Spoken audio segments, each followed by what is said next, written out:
Straight donations too are awfully welcome indeed in this time of really inflation as prices go out of sight for just the ordinary commodities, and as basically we're going into austerity, which is poverty really, and it's planned that way. Many big writers mentioned this back in the 1920s or even earlier. This big world plan would eventually, by using the tax base of the wealthier countries, they would bring up some of the poorer countries and establish a sort of happy equilibrium across the planet. And once that's happened, of course, your standard of living would fall in the first world countries. Also, the United Nations have said for years, we can't give everybody this same standard of living that 1980s America had, 1970s America.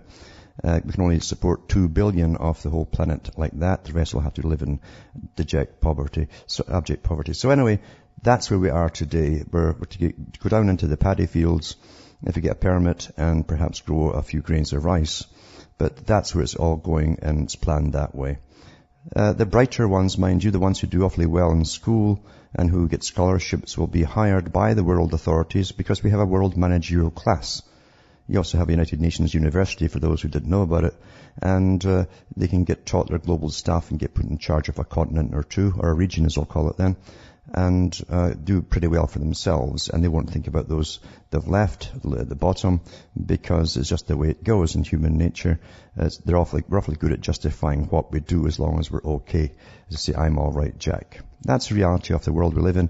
And what we're living through right now, apart from the redistribution of wealth that's been going on since the banks crashed and across the planet, the Marxian tenet and Planck, then we're also going through this amalgamation of different areas into standardized regions.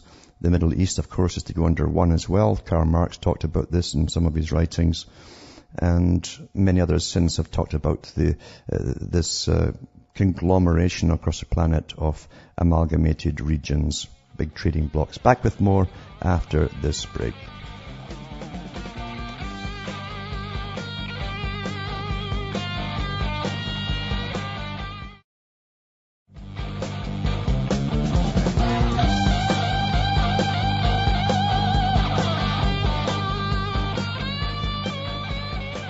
Hi folks, we're back cutting through the matrix, and as I say, we're in for the long haul, and we've been in for the long haul for quite some time actually, just people didn't really realize it yet. And people are strange that way. They always think that something's going to happen and suddenly get over it, and they don't realize that you have a big plan on the go since 9/11, of course, the time of really shock and awe for the whole planet, because all governments went into action with the same anti-terrorism laws at the exact same time, the same laws. How can you do that? That's not coincidence. That takes years of planning and bureaucracies traveling back and forth and all of that stuff. So you know that it was all planned this way to get the system into a post-democratic system. Exactly as the Club of Rome have been saying for years. It says democracy would have to go because it was too cumbersome, too many competing parties and individual groups all fighting for different things and so on. And they couldn't get the big job done. The big job, of course, is the world order, as it's known basically to most people. The world order is coming into view as a collectivization of society, and that's why you have collective action too with the United Nations.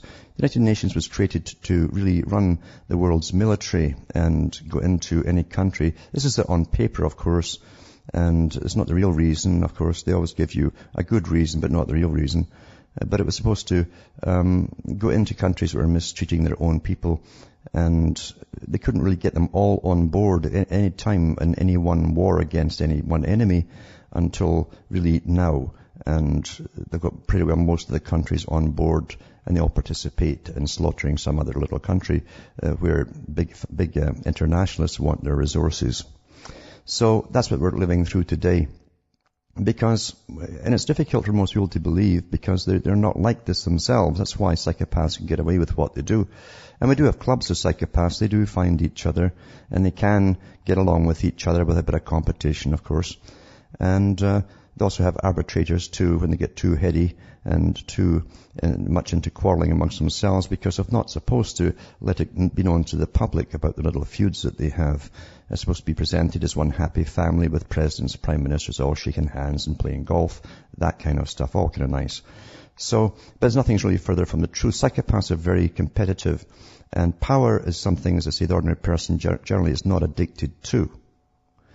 You sometimes find the ordinary person addicted to some kind of game where they feel powerful in a game, and it's all fictitious and doesn't harm anybody.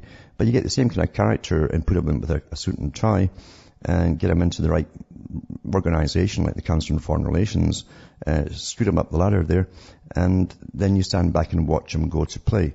And the power motive is very, very important to them. What's interesting too is it's very similar to pedophiles and sex deviants. With age, they don't really lose it. They don't lose that urge to dominate, even into their 80s or whatever. They're still very aggressive, big players, tremendous egos, and they're definitely abnormal. There's no doubt about it. So I've often pondered that very question. Is it abnormality that is called progress? Because we're led by abnormal people, really psychopathic people with no empathy at all. And by the way, they're trying to get the word evil down the memory hole, because some big philosopher in one of the, I don't know if it was Cambridge or Oxford, had written a book. I wouldn't buy the darn thing, but he's trying to basically stand up for psychopaths and say that they just lack empathy for people, and that they shouldn't be called so evil. People who do waterboarding and signing documents to slaughter lots of folk, they shouldn't be regarded as evil. Well, I ain't going to apologize for the fact I'll always call them evil, regardless of what some silly philosopher talks about or PhD or whatever he is. Because they are evil people, and they do run the world, and they are the best con men you'll ever get. From the salesman that comes door to door to the ones at the top, they're all basically con men. They're like a creature that can analyze you and feel nothing except a vague interest in why you respond the way you do emotionally and in different ways to situations, and they emulate that, and then they reflect it back to you. In fact, they make awfully good actors. If you look at the categories of psychopaths, the hysterical, attention-seeking psychopath is lumped in with the politician. They're both psychopaths of the same kind of order, which is quite interesting. So that's really how it runs the world. And of course, they must reward themselves terribly, terribly well for being psychopaths, because their ego is of prime importance to them. Even when they're caught doing something crazy, or even the ones who murder and are caught in the middle of it, will always rationalize why they murdered the person, and be very indignant when they're accused of doing it for lust, greed, or whatever. They'll still try and rationalize it so sillily to the listeners and onlookers. So it's just the way they are. However, we're run by them. In primitive tribes, you can't get that, because when someone shows abnormality like that, and you know that he's not going to do his little term in the hut, not the office, but the hut, at least the local people can get rid of him rather sharpish and quickly and easily. And he doesn't have an army, of course, to defend him, a private army, because he doesn't have money. You need money to get mercenaries, which are just private armies, to guard you.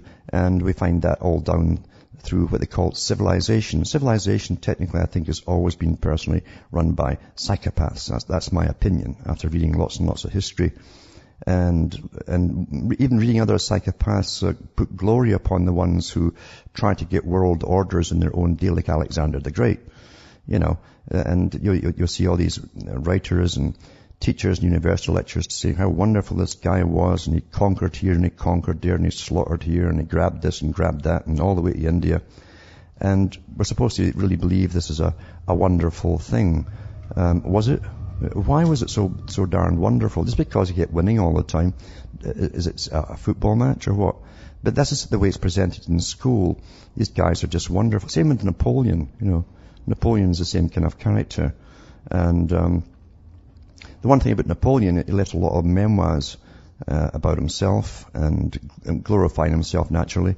But he had a sharp, easily understandable mind. In some way, it's very cool. Cool because psychopaths do not tolerate frustration. They can't tolerate frustration. They must get things done immediately. And they're masters at manipulating everyone else around them to do what they want them to do. Masters at it. In fact, lots of them will do it willingly. Very, very willingly indeed. But as I say, history is all wrong in that respect. Civilization truly is brutal, as ancient philosophers used to say. because they slaughtered their way into places and then forced the superior culture upon them, and the money system, and the debt system, and the borrowing system. And they're always in league with bankers, of course. So civilization, money, bankers, all of that go together. You can't even get a class who have not much to do unless you have a monetary system, so they can sit in little Greek islands and togas and chat about things like atoms in thousands of years ago. This is what we're told anyway, the atomic or atomist club, they call them. They just knew that matter wasn't really solid and that these little things whirled about in space. And you can't get a leisure class who are into intellectual pursuits unless you have a slave society, basically, and cash. So, anyway, we're still apparently on the road to progress, and progress and civilization go together. They're part of the same group or mob system. And people have often said to me too, well, what other system can you have? And I always answer, well, I've seen enough people who live in different situations in different nations and countries. And the person who perhaps lives in the outskirts of Borneo, one of the islands of Borneo, they're probably happier than we are because they don't have debt, they don't have taxation. They can build their little house anywhere they want to. It's a pretty good climate. And there's lots of wild boar and stuff around to hunt. They can fish. And they're self-sufficient. They don't know anything about Einstein or any of this kind of nonsense. They don't have to. And I often say, do we either, for that matter. And they don't have all these massive wars going on. The most they have for a war is a tribal skirmish, which is more cuts and bruises once in a blue moon than anything else. It's better than dropping atomic bombs or phosphorus bombs over entire areas and burning women and children and men up. That's what I think, anyway. That's my personal opinion. Plus, life has far more meaning to them because in whatever spiritual way they are, doesn't matter what it is, they're far more in tune with nature than we'll ever be as we sit in front of our computers and pay our electric bills and all the rest of it. And life has meaning to them, lots of meaning. They also venerate the elderly and take care of them with a national health service. And they build each other's huts, by the way. When someone needs a place, you don't run off for a permit and pay off engineers and pay off fees left, right and centre before you can build it. You just go and do it. And that's all there is to it. It doesn't cost them a penny. And they have a nice meal at the end of the day. So I never criticize so-called primitive cultures, as the elite call them themselves, and the psychopathic elite that run this system of civilization. They always talk about primitive cultures and arrested civilizations, meaning what they mean by that is that they can't get them into this monetary system and working 8 to 5 or 8 to 6 or whatever it happens to be and get a paycheck at the end of the week. The people are really not interested at all. And they've never gone beyond the tools they can make themselves, which is wonderful because they're not dependent on any outside force or private corporation to supply anything they need. Everyone else in the civilization is completely dependent for spare parts, for everything, and that kind of thing. Anyway, that's my little rant off the top of my head there because I'm just pondering that today. And apart from that too, these little communities have a better form, a truer form of democracy than we'll ever know because everyone can speak. Everyone has a speak and a say together, by the way. And not phoning away halfway across the world to some European Parliament or some place in the Americas when they put the American Parliament up for the Americas. You're right there and you can say whatever you want and you do take a vote because everyone that the vote's going to concern must be present.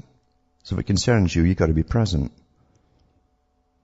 And here we are bombing some other countries out of existence to bring them in. Makes me sick. Anyway, back with more after this break.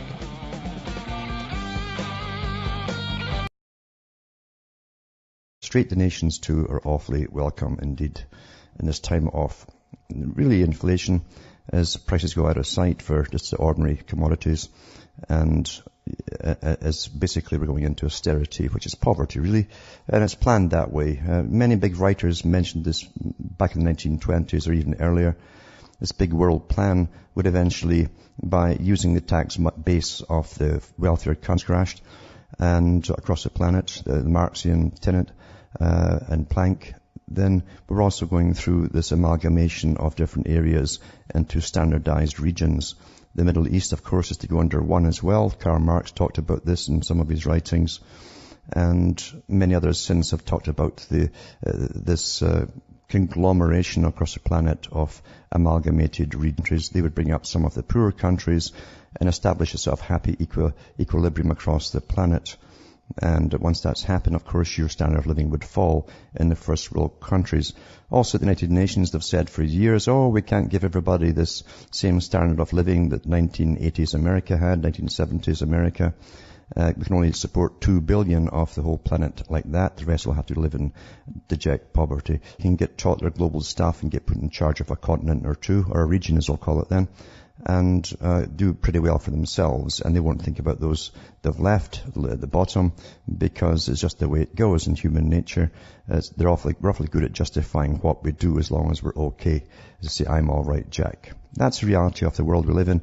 And what we're living through right now, apart from the redistribution of wealth that's been going on since the banks are abject poverty. So anyway, that's where we are today. We're to go down into the paddy fields, if you get a permit, and perhaps grow a few grains of rice. But that's where it's all going, and it's planned that way.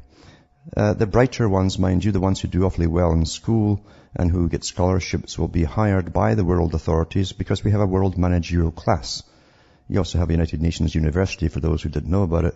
And they